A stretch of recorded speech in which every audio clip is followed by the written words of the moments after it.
What's up, y'all? Welcome to Marty P Mornings, where I summarize a chapter from the Bible and I let y'all know what I think. If you have any comments or different ideas or views, don't be afraid to comment or like below. Let me know what y'all think. So today what we're doing is we're reading from first chapter of 2nd King. So what happens is Ahab's son, Ahaziah, right? Ahaziah, he's just chilling in the palace, and all of a sudden he falls through the floor of his palace. Boom. He messes himself up pretty bad, and he doesn't know if he's gonna live or die. He sends out his 2 servants to go to a whole nother city so they can go to the idol Baal, praise idol Baal, and question if the king's gonna live or not. So the 2 servants are like, yes sir, we're on our way. So they leave, and when they head out, it's crazy because God speaks to Elijah and is like, yo, Elijah, I need you to come to Israel, to sneak into the palace, and I need you to talk to those servants. Tell the servants, so what's up? Y'all need to go to a whole nother city to talk to a God? Okay, that's cool.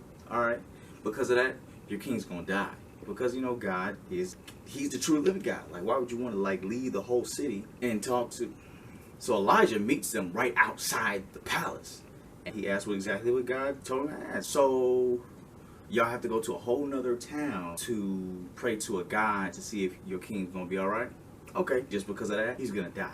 So they go back 10-15 minutes later, and Ahaziah is like, yo, what's up? Like, what happened? Why y'all back so soon? What's going on? So they was like, yo, we met this dude, and the guy, he said that, you know, why are you going to a whole nother city if, you know, you have a true and living God right here, but because you forgot about that, you're gonna die.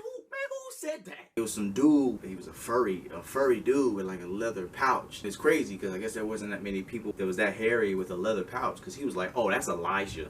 That's Elijah. So what he did was he sent a captain with 50 soldiers to go get Elijah. Elijah's just chilling somewhere on a hill, just chilling, probably meditating, singing, whatever, I don't know, eating a sandwich. So he's just chilling on the hill, and the dude was like, hey, you there. If you're a man of God, you'll come with me. So Elijah's like, if that's true, then fire's gonna rain down on you. And they was like, what? Fire rained down on him, killed all 51 other soldiers, 50 soldiers and the captain. Boom. So then Ahaziah sends 50 more soldiers. He went up there again. You there? If you're a man of God, you shall come with me. If that's true, let fire rain down on you. Fire rained down on him again. So Ahaziah sent the 3rd captain with 50 more soldiers. The 3rd time, this dude is like, okay, let's check it. I heard that you rained fire down on the other 50 soldiers and the 50 soldiers before them. I got a wife and kids. I'm not trying to do all that. Will you please come with us and spare my men's life? As soon as he asked that, Elijah was told, you know, God told him, was like, yo, go ahead and go with him. Bet. So he went. He went to Ahaziah in his palace and everything. You can imagine like all these soldiers and all these swords and everything surrounding him and everything, probably in cuffs or whatever. So he's in there, and Ahaziah is like, so what you say? What you have to say to me? Yo, God told me to tell you, why are you trying to leave a whole kingdom to inquire of something from a fake God when you know that the real God is right here? And because of that, and everybody's like around him like, with their swords and spears and everything, everybody's all tense and everything. You're surely gonna die. As soon as he said that, boom, he died, and like everybody's like, oh, oh, oh. King's dead and everything, and he's just walking out of that thing like that. I told you. And that's the end of the story. That's the end of the chapter. So what I got from that was, and I think I only have 2 points. One, how many times does it take for God to tell you that you are strong, okay, that you're a prophet, that you have abilities that no other people have? How many times does people have to tell you that you're great, smart, that you are loved? How many times? If we go way back in the chapters, Elijah left the town before the drought, saved the boy's life, allowed food to last for 3 years, came back. He proved to a whole nation that God was real. He made a sacrifice. He made fire come from the sky. But then he was discouraged, pushed out of his own nation. He had to leave.